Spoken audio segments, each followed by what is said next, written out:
આગામી 16મી એપ્રિલના રોજ પરસોત્તમ રૂપાલા પોતાનું ઉમેદવારી ફોર્મ ભરવા જઈ રહ્યા છે।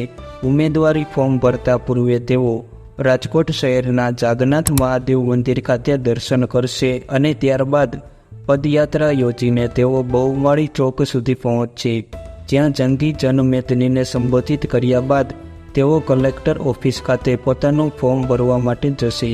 ત્યારે રવિવારના રોજ રાજકોટના રતનપર ખાતે ક્ષત્રિય સમાજનું મહાસંમેલન મળવા જઈ રહ્યું છે, જેને રાજકોટ શહેર પોલીસ દ્વારા કેટલીક શરતોને આધીન મંજૂરી પણ આપી દેવામાં આવી છે। આ તમામની વચ્ચે રાજકોટ લોકસભા બેઠકના ભારતીય જનતા પાર્ટીના ઉમેદવાર પરસોત્તમ રૂપાલા વિહળનાથ પાળિયાદના ગાદીપતિ પૂજ્ય નિર્મળાબા સહિતના આશીર્વાદ મેળવ્યા હોવાનું સામે આવી રહ્યું છે। ભારતીય જનતા પાર્ટી દ્વારા એક પ્રેસ રિલીઝ પણ જાહેર કરવામાં આવી છે, જેમાં લખવામાં આવ્યું છે કે પરસોત્તમ રૂપાલાને ભવ્ય જીતના આશીર્વાદ તેમના નિવાસ સ્થાને પાળિયાદના ગાદીપતિ નિર્મળાબા બાલિયાડ શક્તિધામના પૂજ્ય શ્રી દેવળઆઈ તેમજ પાળિયાદ ધામ પહેલું બાપુ દ્વારા આપવામાં આવ્યા હતા। તો સાથે જ જાણવા મળ્યું છે કે પરસોત્તમ રૂપાલા પાળિયાદ ધામ જગ્યા પ્રત્યે ખૂબ જ આસ્થા ધરાવે છે, તેમજ તેમના દર્શનને પણ ઘણીવાર ગયા છે। ત્યારે આજે તેમને ધર્મસ્થાનના ગાદીપતિ દ્વારા શુભેચ્છા મળતા તેઓ ભાવુક થઈ ગયા હતા। આ પ્રસંગે રાજ્યસભાના સાંસદ રામભાઈ મોકરિયા, રાજકોટના રામકુભાઈ ખાચર, જૂનાગઢના જસકુભાઈ ડાંગર, બોટાદના કિશોરભાઈ ધાંધલ, રાણપુરના ભરતસિંહ ડોડિયા અને રાજકોટના ધર્મેન્દ્ર ભગત સહિતના હાજર રહ્યા હતા।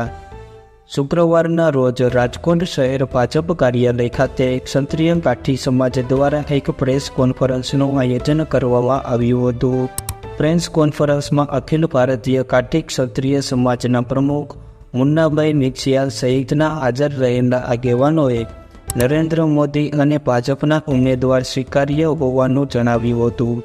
ત્યારે શનિવારના રોજ રાજકોટ શહેરના રાજપૂતપરા ખાતે આવેલી ગરસિયા બોર્ડિંગ ખાતે પ્રતાપ ખુમાણ સહિતના કાઠી ક્ષત્રિય આગેવાનો દ્વારા ક્ષત્રિય કાઠી સમાજમાં પરસોત્તમ રૂપાલા દ્વારા કરવામાં આવેલી વિવાદિત ટિપ્પણી મામલે હજુ પણ રોષ યથાવત હોવાનું જણાવ્યું હતું।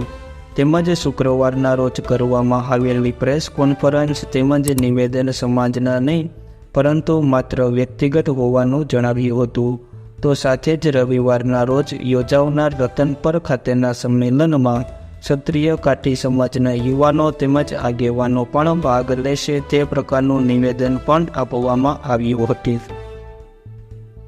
ઉલ્લેખનીય છે કે અગાઉ પરસોત્તમ રૂપાલા ગોંડલના સેવડા ખાતે યોજાયેલ ક્ષત્રિય સમાજની બેઠકમાં જાહેરમાં માફી માંગ્યા બાદ ક્ષત્રિય સમાજની આસ્થાના કેન્દ્ર એવા ગડેધડ ગાયત્રી આશ્રમ ખાતે પણ ગયા હતા, જ્યાં તેમણે પૂજ્ય લાલબાપુના આશીર્વાદ પણ મેળવ્યા હતા।